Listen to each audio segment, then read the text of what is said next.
Bonjour chers amis, bienvenue dans cette vidéo. Merci d'être là, merci de nous suivre. Nous allons passer un moment ensemble autour d'une histoire, et l'histoire que je vais raconter aujourd'hui a pour titre Les larmes de Chibola. Chibola, c'est une fille. Chibola, c'est une jeune fille qui vivait à Kinshasa, qui était orpheline de père et de mère et qui s'est retrouvée comme ça seule avec 4 petits frères. Et c'est elle, cette fille-là, qui supportait ses petits frères. Alors l'histoire de Chibola commence dans une église, une grande église de Kinshasa. Un grand pasteur connu de tous, mais dont nous n'allons pas citer le nom. Alors ce matin-là, ce pasteur avait une réunion avec une dizaine de jeunes filles. Une réunion dans son bureau. Alors, à 10 heures, le pasteur est arrivé, il entre dans son bureau, il s'installe et il invite les filles à entrer, à prendre place autour de lui. Alors, les filles sont entrées, elles se sont assises, le pasteur ordonna qu'on ferme la porte et la réunion allait commencer. Mais, brusquement, une odeur nauséabonde, une odeur insupportable remplit la salle dans laquelle ils se trouvèrent. Alors, quand le pasteur sentit cette odeur, il dit aux filles qui étaient venues prendre part à cette réunion, il leur dit, excusez-moi, mais nous ne pouvons pas vraiment commencer cette réunion avec cette odeur dans mon bureau. Je crois que c'est peut-être une souris, c'est peut-être un rat qui y est mort quelque part. Laissez-moi le temps de le chercher, de faire sortir le rat, vraiment d'aérer le bureau, de faire partir cette odeur, et après, vous reviendrez et nous allons commencer notre réunion. Donc je vous demande à vous toutes de sortir de mon bureau et de me laisser le temps de tout mettre en ordre. C'est ainsi que les filles commencèrent à sortir du bureau l'une après l'autre. Les filles se mirent à sortir et le pasteur se leva pour appeler le diacre. Venez m'aider à chercher l'origine de cette odeur qui vient de remplir mon bureau. Alors, le pasteur remarqua que toutes les filles étaient sorties, mais il y a une fille qui était toujours là, assise sur une chaise, et elle ne voulait pas sortir. Le pasteur la regardait, dit, mais maman, j'ai demandé à toutes les filles de sortir pour me permettre de nettoyer mon bureau. Vous n'avez pas entendu? Alors la fille regarda le pasteur et la fille s'est mise à pleurer. La fille lui dit, pasteur, pas la peine de chercher l'origine de cette odeur. Moi, je sais d'où cette odeur vient. Ah bon? Oui. Tu sais d'où sort cette odeur? La fille lui dit, pasteur, oui, je sais. N'appelez même pas les diacres. Laisse tomber. Je vais vous dire d'où vient cette odeur. Ah bon? Oui. Alors le pasteur s'assit derrière son bureau, devant la fille, et lui dit, maintenant parle, dis-moi, d'où vient cette odeur? La fille dit, pasteur, cette odeur nauséabonde que vous sentez, ça vient de moi. Quoi? Ça vient de moi. Ça vient de toi. Comment ça? Ça vient de mes parties intimes. Quoi? Oui, pasteur. Depuis 5 ans déjà, je vis avec cette odeur. Je ne sais pas pourquoi, mais cette odeur sort de moi. Ça sort comme ça, de mes organes génitaux. Et cette odeur est insupportable. Personne n'aime s'asseoir à côté de moi. Même à l'église, quand je viens, dès que je prends place, autour de moi, tout le monde fuit à cause de cette odeur. bon? Oui. Depuis 5 ans, oui. Mais, ma fille, avec cette odeur, est-ce que tu es mariée? Non, je ne suis pas mariée, je suis célibataire. Mais avec cette odeur, comment parviendras-tu à trouver un mari? La fille dit, justement, pasteur, chaque fois qu'un homme vient pour me chercher, pour me demander la main, cet homme finit toujours par prendre fuite à cause de cette odeur. Ah bon? Oui. D'accord. Alors le pasteur lui dit, je vais appeler mon équipe d'intercession. Nous allons prier pour toi. Est-ce que tu es d'accord? La fille dit, d'accord, pasteur. C'est ainsi que le pasteur appela son groupe d'intercession et six intercesseurs, 4 garçons, 2 filles entrèrent dans le bureau et le pasteur leur dit, chut, ne posez aucune question et supportez l'odeur que vous sentez dans mon bureau. Nous allons prier pour notre sœur. Nous allons prier pour cette odeur seulement, justement, cette odeur qui sort de son corps. Nous allons demander la miséricorde de Dieu sur cette fille. Il faut que cette odeur parte. D'accord? D'accord. Alors, le pasteur demanda à la jeune fille de s'agenouiller et le pasteur avec les intercesseurs firent un cercle autour de la fille et la prière commença. Ils commencèrent à prier, ils se mirent à prier.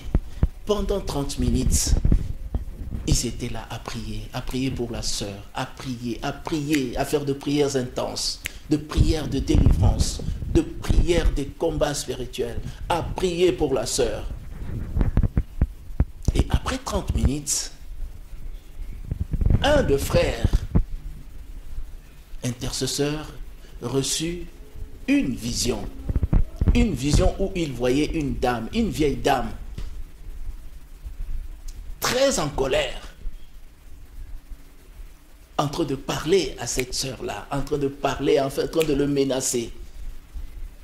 Et le frère fit signe au pasteur d'arrêter un peu l'intercession parce qu'il voulait parler quelque chose.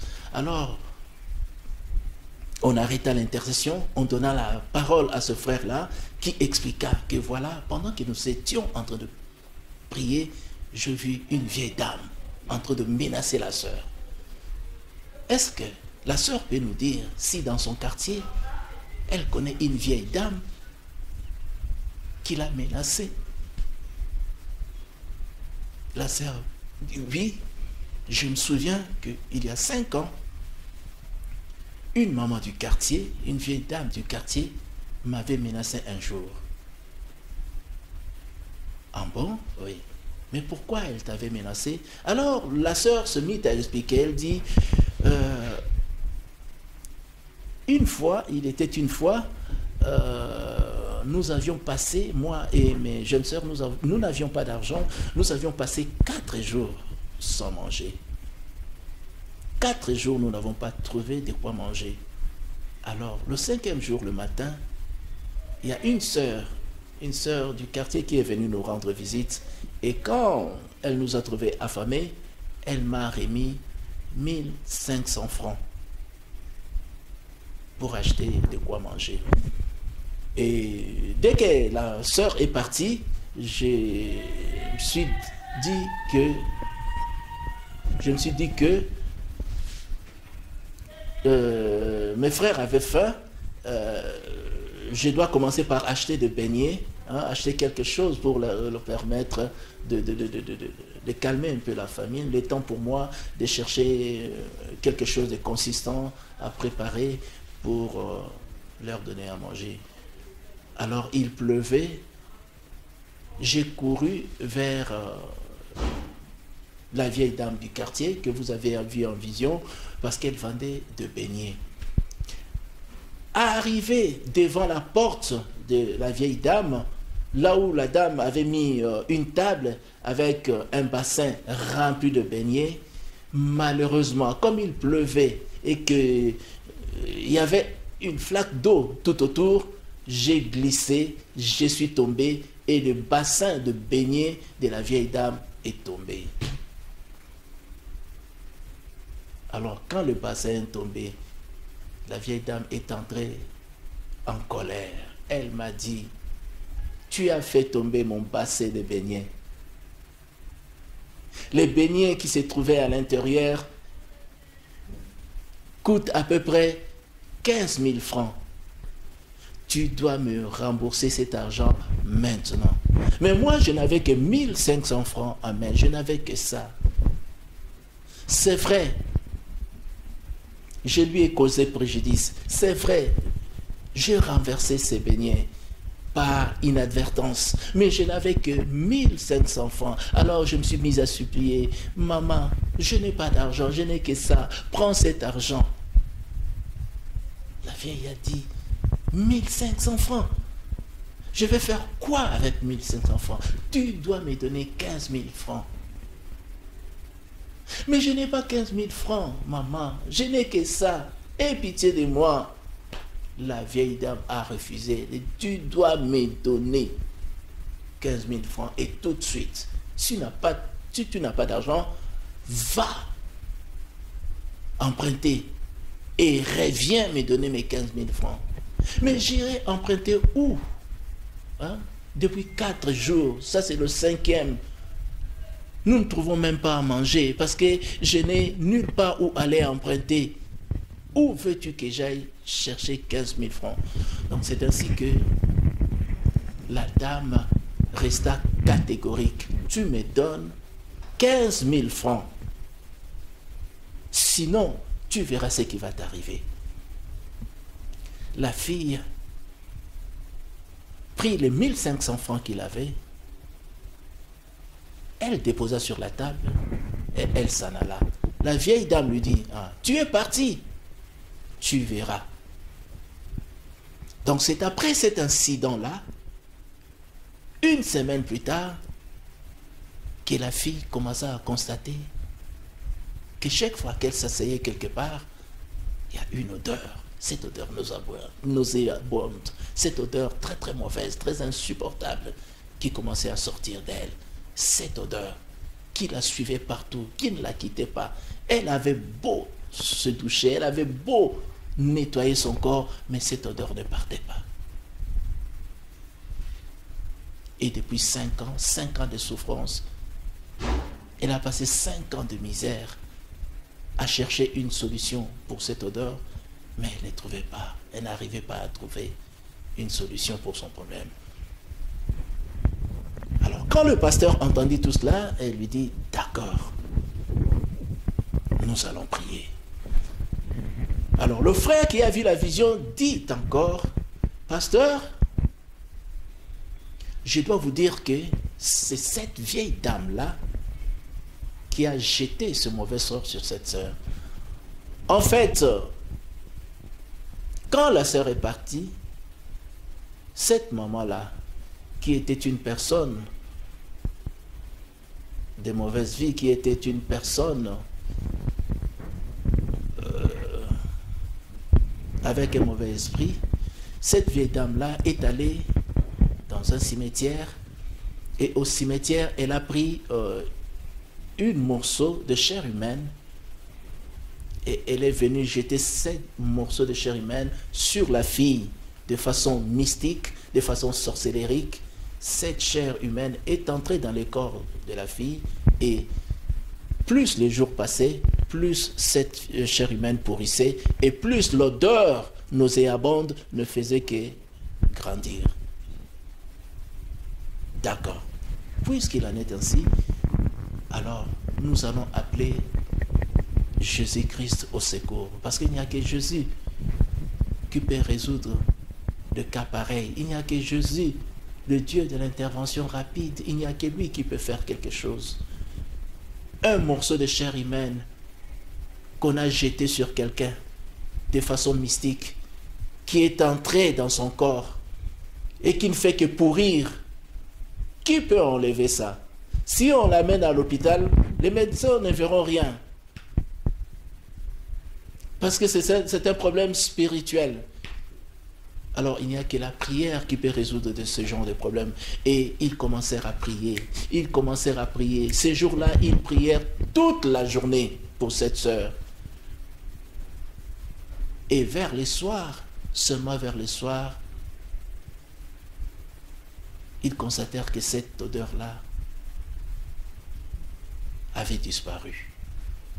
Alors, quand la fille elle-même réalisa que l'odeur était partie, elle s'est remise encore à pleurer. Alors le pasteur lui dit, mais l'odeur est partie, pourquoi tu pleures encore? Hein? Au lieu d'être contente, pourquoi tu pleures encore? La fille lui dit, mais pasteur, c'est vrai, l'odeur est partie. Mais moi, je n'ai pas d'argent pour vous donner. Hein? Je n'ai pas de quoi payer. Le pasteur lui dit, non, on ne te demande pas de nous payer. On glorifie seulement Dieu pour t'avoir délivré de ces problèmes. À partir d'aujourd'hui, tu es libéré de ce problème. Tu peux partir, tu n'as pas à nous payer. Et c'est ainsi que la sœur, ce jour-là, sortit du bureau du pasteur, totalement délivrée, totalement guérie, totalement libérée de ce problème. Et quelques jours après, il y a un monsieur, un frère de l'église, un frère qui travaillait dans une banque, qui va remarquer cette sœur et qui va lui demander la main. La sœur va amener ce frère devant le pasteur pour lui dire, pasteur, voilà, ce frère veut m'épouser. Et le pasteur lui dit, moi je suis d'accord. Est-ce que toi aussi tu es d'accord? La sœur dit, moi, oui, je suis d'accord. C'est ainsi que le frère épousa notre sœur. Notre sœur, après cette délivrance-là, de cette mauvaise odeur qui la suivait partout,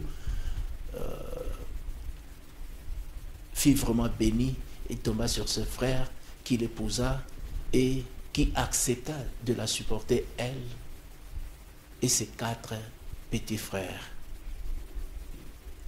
Amen. Dites Amen. Voilà, nous sommes arrivés à la fin de notre histoire. Vraiment que le Seigneur vous bénisse. Alors, quelle leçon tirer de cette histoire? La leçon que nous pouvons tirer de cette histoire, c'est que le combat spirituel est réel. La vie ne se limite pas seulement au physique. Dans ce monde, le spirituel domine le physique. Si vous ne maîtrisez pas le spirituel, vous aurez du mal à vous en sortir sur le plan physique. Voilà pourquoi le combat spirituel, nous vivons une époque où le combat spirituel est devenu une nécessité. Nous vivons une époque où les gens vous lancent un mauvais sort, où les gens vous lancent une malédiction, où les gens vous lancent des paroles mauvaises. Les gens font des imprécations, des incantations, des invocations contre vous. Nous vivons une époque où le mal ne fait que grandir. Et si vous n'êtes pas protégé, si vous ne savez pas vous défendre spirituellement, vous êtes exposés. Soyez tous bénis. Merci d'avoir suivi. Je vous demanderai de vous abonner. Abonnez-vous à notre chaîne pour pouvoir recevoir nos vidéos et pour pouvoir suivre d'autres histoires de ce genre. Que le Seigneur vous bénisse. Au revoir et à la prochaine.